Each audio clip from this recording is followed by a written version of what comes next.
Bienvenue sur Sophia Science, la chaîne YouTube qui répond à toutes vos questions sur le monde de la science, notamment la science, les mystères, les extraterrestres. Le contenu de la vidéo d'aujourd'hui est: cette créature légendaire peut-elle vraiment tuer à distance par l'électricité? Imaginez un endroit immense, brûlant, presque vide. Un désert où l'horizon semble infini, où le vent balaie le sable et où, depuis des siècles, les nomades se transmettent des histoires à voix basse autour du feu. Parmi ces histoires, il y en a une qui fait encore frissonner aujourd'hui. On l'appelle le ver de la mort de Mongolie. Dans le sud du désert de Gobi, les tribus nomades parlent d'une créature appelée Algoy Korkoy, ce qui signifie littéralement « ver intestinal rempli de sang ». Rien que le nom donne la chair de poule.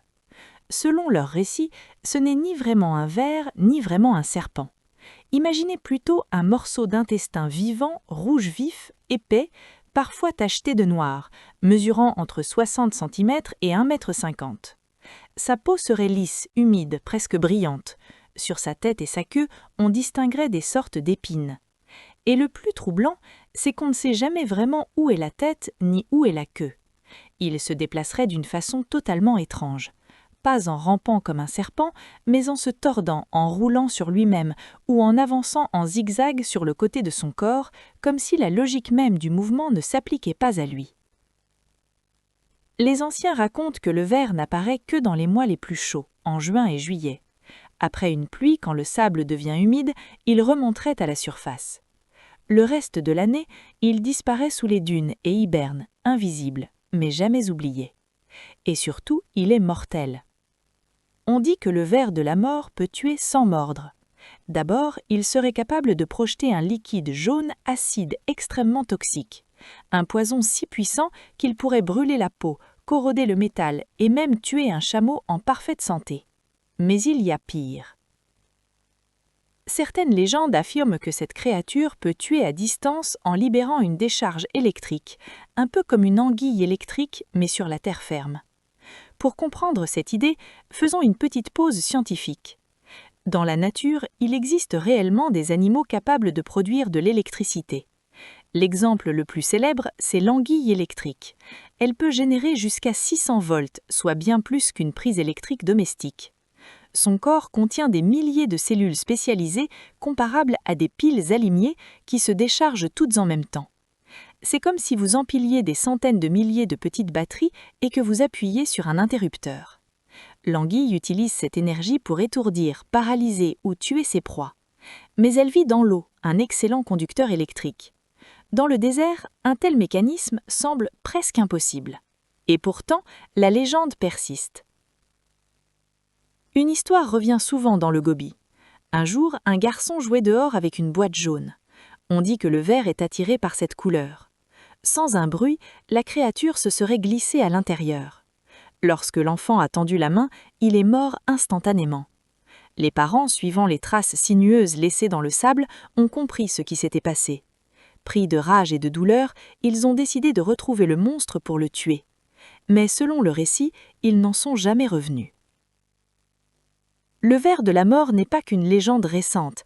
Il est mentionné dès 1926 par l'explorateur et professeur américain Roy Chapman Andrews, qui rapporte que des responsables mongols lui ont parlé avec un réalisme troublant, même si aucun ne l'avait vu de ses propres yeux. Plus tard, l'explorateur tchèque Ivan Makerlé a recueilli de nombreux témoignages similaires. Tous décrivent la même créature, les mêmes comportements, les mêmes dangers. Trop de détails selon lui pour n'être qu'une simple invention.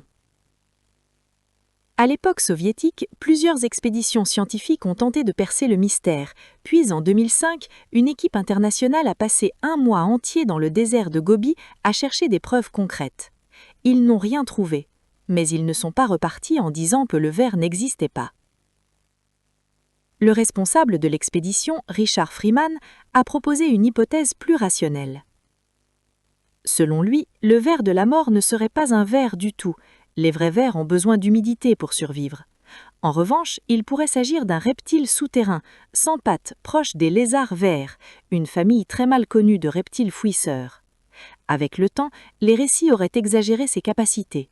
comme les dragons au Moyen Âge ou les salamandres légendaires censés empoisonner l'eau des rivières et tuer des armées entières. Un animal réel, transformé en monstre par la peur, l'isolement et les générations de récits transmis oralement. Alors le ver de la mort du désert de Gobi existe-t-il vraiment? Est-ce une créature inconnue de la science adaptée à l'un des environnements les plus hostiles de la planète? Une légende née d'observations mal interprétées? Ou le souvenir déformé d'un animal aujourd'hui disparu, voire d'une civilisation oubliée? Le désert, lui, garde le silence. Et tant que personne ne verra le ver de ses propres yeux, le mystère restera enfoui sous le sable brûlant du Gobi. Laissez vos questions dans les commentaires ci-dessous et Sophia Science fera de son mieux pour y répondre. Merci d'avoir regardé et à la prochaine!